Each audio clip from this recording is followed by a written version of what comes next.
Savoir à quel saint se vouer. Quel saint doit-on évoquer pour la régulation des naissances? Les problèmes de contraception ne semblent pas avoir beaucoup préoccupé les générations anciennes.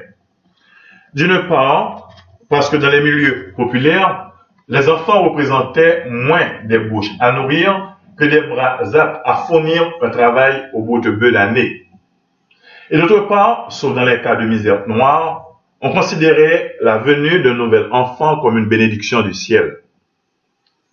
On trouve cependant deux possibilités d'intercession dans le domaine de la régulation des naissances.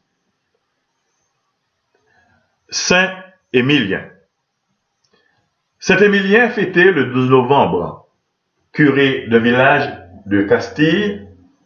Saint Émilien mourut en l'année 574, 6e siècle.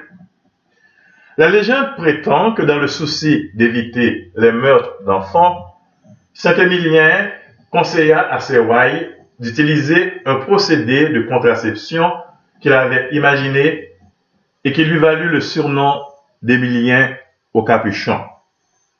Aurait-il été le précurseur du préservatif?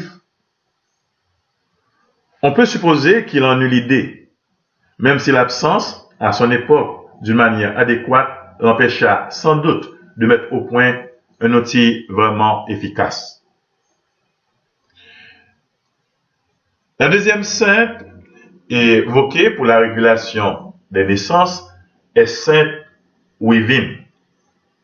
Sainte Wivine est fêtée le 17 décembre.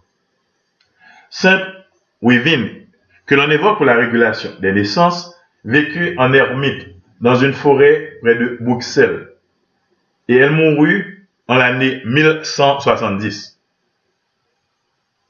On adresse à Sainte Wivine une prière au moment opportun pour que le rapport en cours soit neutralisé.